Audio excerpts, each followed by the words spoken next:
नमस्कार दोस्तों, Y S nursing academy के इस शानदार प्लेटफॉर्म पर आपका फिर से हार्दिक स्वागत है।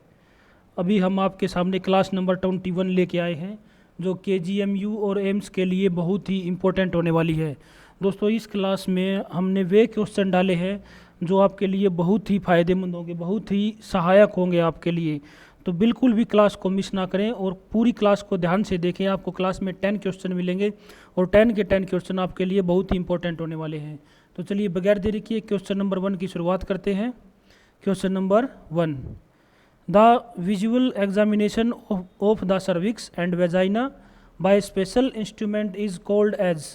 क्वेश्चन हमसे क्या पूछा है कि आप विजुअली एग्जामिनेशन कर रहे हो। विजुअली एग्जामिनेशन का मतलब आप अपनी आँखों से देख रहे हो, बिल्कुल आप पेशेंट के साथ खड़े हो, पास खड़े हो, बिल्कुल अपनी आंखों से देखकर आप एग्जामिनेशन कर रहे हो। और किस चीज़ का? वेजाइना का और सर्विक्स का। तो उस कंडीशन को आप क्या नाम दोगे? जब आप नाम विजुअली एग्जामिनेशन कर रहे हो सर्विक्स का और वेजाइना का, तो उस कंडीशन को आप क्या नाम दोगे दोस्तों? यहाँ पर पूछा गया है। तो अगर इस क्वेश्चन का राइट आंसर तो आपके सामने दोस्तों सी है, कोल्पोस्कोपी। और अगर दोस्तों हम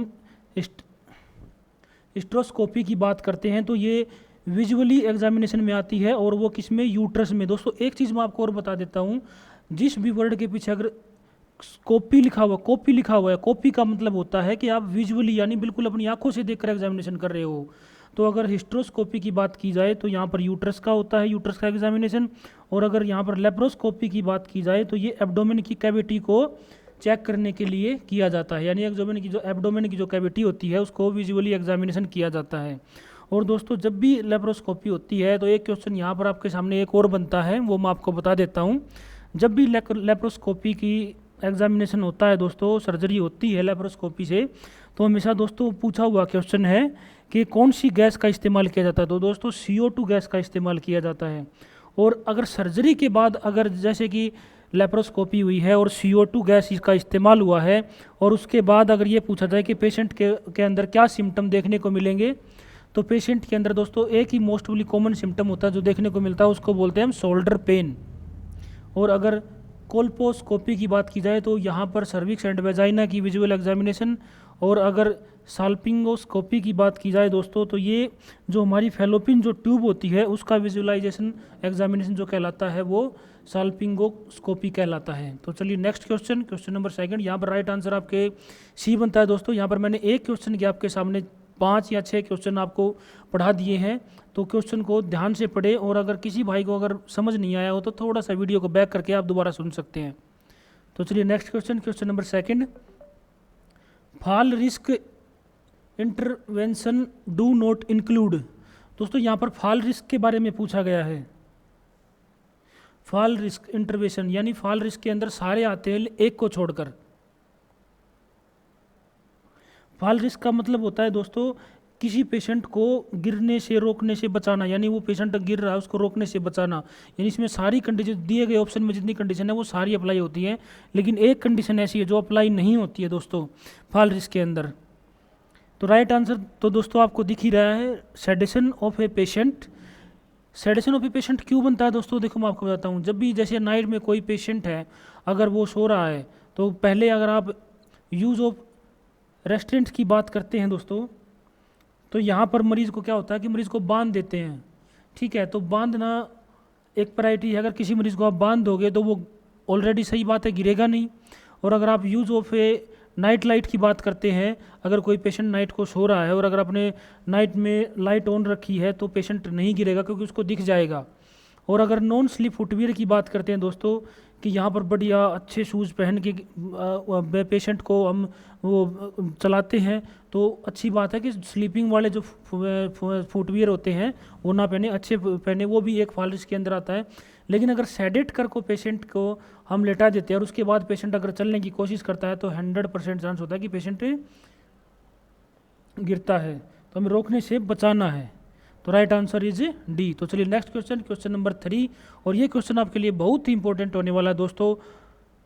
the doctor has ordered 80 mg of frusemide Lasix 2 time per day. यहाँ पर क्वेश्चन क्या कह रहा है दोस्तों कि एक हमारे डॉक्टर साहब हैं जिन्होंने 80 mg फ्रूसेमाइड जो होता है दोस्तों वो डायरेटिक होता है। और अगर यहाँ पर अगर हम फ्रूसेमाइड की बात की जाए तो जो ब्रांडेड जो कंपनी आज के टाइम पर अगर मार्केट में चली हुई है तो उसका नाम हम लेसिक्स यूज़ करते हैं। और 2 टाइम पर डे देना है, यानी कि दिन में 2 बार SCMG पेशेंट को इंसर्ट करना है। The nurse note the patient potassium level to be 2.5 milliequivalent litre the nurse should. तो यहाँ पर क्वेश्चन क्या कह रहा है दोस्तों कि जो आपको 2 टाइम लेसिक्स देना है, लेकिन अगर नर्स नोट करती है पेशेंट को तो उसके अंदर पोटाशियम का लेवल 2.5 मिलीक्वेंट लीटर से कम है, यानी कि 2.5 मिलीलीटर है, यानी कि कम है, यानी पोटाशियम का लेवल कम है। अगर यहाँ पर दोस्तों अगर आप पोटाशियम की नॉर्मल वैल्यू का अगर आपको पता है तो आप राइट आंसर बहुत ही जल्दी से दे सकते हो। तो यहाँ पर अगर पोटाशियम के नॉर्मल वैल्यू की बात की जाती है दोस्तों तो वो होता है 3.5 टू 5.1 मिलीक्वेंट लीटर। तो दोस्तों ये तो पोटाशियम कम हो गया। अगर पोटाशियम कम होता है तो पेशेंट हाइपोकैलेमिया की तरफ जाता है। तो दोस्तों राइट आंसर क्या बनता है आपके सामने? राइट आंसर बनता है आपके सामने C, offer the patient a potassium rich food. Right answer क्या बनता है कि offer the patient a potassium rich food, यानी पेशेंट को पोटाशियम रिच वाली डाइट देनी है। और अगर administer the Lasix as order, यानी कि जो डॉक्टर साहब ने बोला है कंटिन्यू रखें या फिर उसकी हाफ डोज कर दें या डॉक्टर को कॉल करें, तो ये इस प्रायोरिटी के अंदर नहीं आते दोस्तों। इसमें राइट आंसर क्या बनता है आपके सामने? राइट आंसर सी के पोटाशियम रिच डाइट हमें पेशेंट को देनी होती है। तो चलिए next question, question number 4, the doctor informed consent deal with. यहाँ पर दोस्तों क्वेश्चन ने क्या पूछा है कि डॉक्टर कंसेंट फॉर्म को किसके साथ डील करेगा? जो हमारे डॉक्टर साहब हैं वो जो हमारा कंसेंट फॉर्म होता है वो किसके साथ डीलिंग होती है? तो डीलिंग दोस्तों हमेशा full disclosure of all relevant fact to the patient, यानी कि पेशेंट के रिलेटिव और पेशेंट के साथ हमेशा जो कंसेंट फॉर्म होता है उसकी डीलिंग होती है दोस्तों। यहाँ पर तीनों ऑप्शन गलत है, राइट ऑप्शन आपके सामने सी बनेगा। और जो कंसेंट फॉर्म होता है दोस्तों वो कभी भी हमारे नर्सिंग स्टाफ या हमारे नर्सिंग ऑफिसर नहीं लेते हैं, कंसेंट फॉर्म हमेशा डॉक्टर ही लेता है। तो राइट आंसर इज सी। तो चलिए next question, question number 5, is a protein involved in informing the cytoskeleton skeleton. दोस्तों साइटोस्केलेटन के बारे में बात हुई है दोस्तों। क्वेश्चन ने क्या पूछा है कि वो सेल जो आपके स्केल सिस्टम को बनाती है उसके अंदर कौन सा प्रोटीन इन्वॉल्व होता है, यानी मतलब सेल के बारे में पूछा गया है यहाँ पर दोस्तों। सेल के अंदर जो हमारी स्केटल जो सिस्टम होता है उसके अंदर कौन सा प्रोटीन होता है जो हमारी सेल को बनाने में हेल्प करता है? तो है तो दोस्तों सारे प्रोटीन। तो राइट आंसर आपके क्या सामने क्या बनता है? बी, एक्टिन, यानी कि जो हमारी स्केटल सिस्टम की जो बोन होती हैं हमारे जो स्केटल सिस्टम की जो सेल होती हैं उनके अंदर एक्टिन प्रोटीन देखने को मिलता है। तो राइट आंसर इज बी। तो चलिए next question, question number 6, is completely reabsorbed by the renal tubules. दोस्तों यहाँ पर क्वेश्चन ने हमसे क्या पूछा है कि कौन सा कंपोनेंट होगा जो रीनल ट्यूब का पूरा एब्जॉर्ब कर लेगा, यानी जो हमारी रीनल ट्यूब होती है उसका कौन सा कंपोनेंट होता है जो इसको हमारी रीनल के अंदर जो ट्यूब होती है उसका पूरा अब्जॉर्ब कर लेता है? कौन सा कंपोनेंट होता है दोस्तों? तो रीनल के अंदर जो कंपोनेंट बोला जाता है दोस्तों वो होता है ग्लूकोज, यानी ग्लूकोज पूरी मात्रा में डाइल्यूट हो जाता है दोस्तों, यानी पूरा एब्जॉर्ब हो जाता है। बाकी पोटाशियम, यूरिक एसिड और क्रेटिनाइन पूरे एब्जॉर्ब नहीं हो पाते हैं दोस्तों। तो राइट आंसर इज डी। तो चलिए next question, question number 7, the nurse identify ventricular tachycardia on the heart monitor, which action should the nurse prepare to take. तो क्वेश्चन ने क्या पूछा है दोस्तों हमसे? क्वेश्चन ने पूछा है कि एक नर्स है जो पेशेंट के अंदर वीटी यानी वेंट्रिकुलर टैकीकार्डिया मॉनिटर कर रही है, तो नर्स का सबसे पहला एक्शन क्या रहेगा? यानी अगर एक नर्स है, अगर वो किसी पेशेंट के अंदर वेंट्रिकुलर टैकीकार्डिया नोट करती है, मॉनिटर करती है, तो नर्स का सबसे पहले क्या ऑप्शन यूज़ करेगी? तो राइट आंसर दोस्तों आपके सामने हमेशा, अगर इस कंडीशन की बात की जाए तो दोस्तों जब वेंट्रिकुलर टैकीकार्डिया होता है दोस्तों, एक होता है पल्सलेस वेंटिकुलर टैकीकार्डिया, तो उसमें तो दोस्तों हम हमेशा डिफिब्रिलेटर का ही यूज़ करते हैं।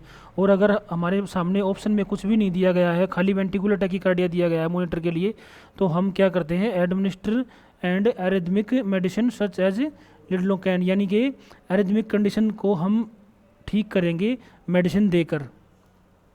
जो एरिथमिक वाली जो मेडिसिन है जो उस कंडीशन को मॉनिटर करेगी, यानी जो हमारा हार्ट फड़फड़ा रहा है उस कंडीशन को नॉर्मल करने के लिए। तो राइट आंसर इज सी। तो चलिए next question, question number 8, elevated level of anti streptolysin O R seen in. तो दोस्तों क्वेश्चन ने हमसे क्या पूछा है कि जो एंटी ट्रिप्टोफैसिन होता है दोस्तों, उसको हम ASO बोलते हैं शॉर्ट फॉर्म में, ठीक है। तो उसको हम ASO टिटोर बोलते हैं दोस्तों। तो क्वेश्चन ने हमसे क्या पूछा है कि जो ASO टिटोर किस मरीज में देखने को मिलेगा, जो ASO टिटोर है वो किस में मिलेगा दोस्तों। तो ASO टिटोर जो होता है दोस्तों वो हमेशा रूमेटिक फीवर वाले पेशेंट में देखने को मिलता है। और रूमेटिक फीवर में क्या होता है दोस्तों, रूमेटिक फीवर में हार्ट ब्रेन चेस्ट का इन्वॉल्वमेंट होता है, तभी रूमेटिक फीवर आता है दोस्तों, ठीक है। और अगर हम ASO टिटोर की बात करते हैं तो उसकी नॉर्मल वैल्यू 200 तक ही होती है, 200 से नीचे। और अगर हम इन्फेक्शन की बात करते हैं तो 200 से ऊपर चला जाता है तो इन्फेक्शन हो जाता है दोस्तों। तो राइट आंसर इज ए। तो चलिए क्वेश्चन नंबर 9, यहाँ पर फुल फॉर्म पूछी गई है दोस्तों, CSSM की फुल फॉर्म पूछी गई। बहुत ही आसान क्वेश्चन है, इसको तो शायद डिफाइन करने की ज़रूरत नहीं होगी आपके सामने। फुल फॉर्म जो होती है दोस्तों वो child survival and safe motherhood. ये दोस्तों बच्चे और मदर के लिए ये CSM बनाया गया था। और CSM कब रिलीज़ हुआ था इंडिया के अंदर, 1992 में, यानी 1992 के अंदर ये रिलीज़ हुआ था दोस्तों। और ये मदर और बच्चे के लिए ही रिलीज़ किया गया था। तो चलिए नेक्स्ट क्वेश्चन, क्वेश्चन नंबर 10 और इस सीरीज़ का last question, a client is being monitored using a center venous pressure monitor if the pressure is 2 centimetre water the nurse should. दोस्तों क्वेश्चन ने हमसे क्या पूछा है कि एक नर्स है जो पेशेंट का सेंटर वेनस यानी CVP मॉनिटर कर रही है, सेंट्रल वेनस प्रेशर, और अगर उसके अंदर देखती है तो जो वाटर का जो प्रेशर है वो तो 2 सेंटीमीटर है। तो दोस्तों नर्स वहाँ पर क्या करेगी,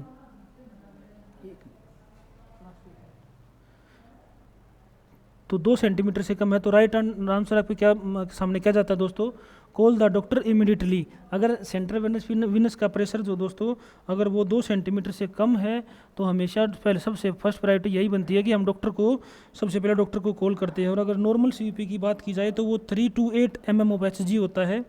और अगर वाटर के अंदर CVP की बात की जाए, यहाँ पर वाटर पूछा गया, तो 5 से 10 सेंटीमीटर के अंदर होता है नॉर्मल वैल्यू। तो चलिए दोस्तों ये इस सीरीज़ की लास्ट, ये क्लास नंबर 21 के लास्ट क्वेश्चन था। नेक्स्ट सीरीज़ में हम आपके लिए बहुत ही अच्छे अच्छे क्वेश्चन लेकर आएंगे। थैंक यू दोस्तों।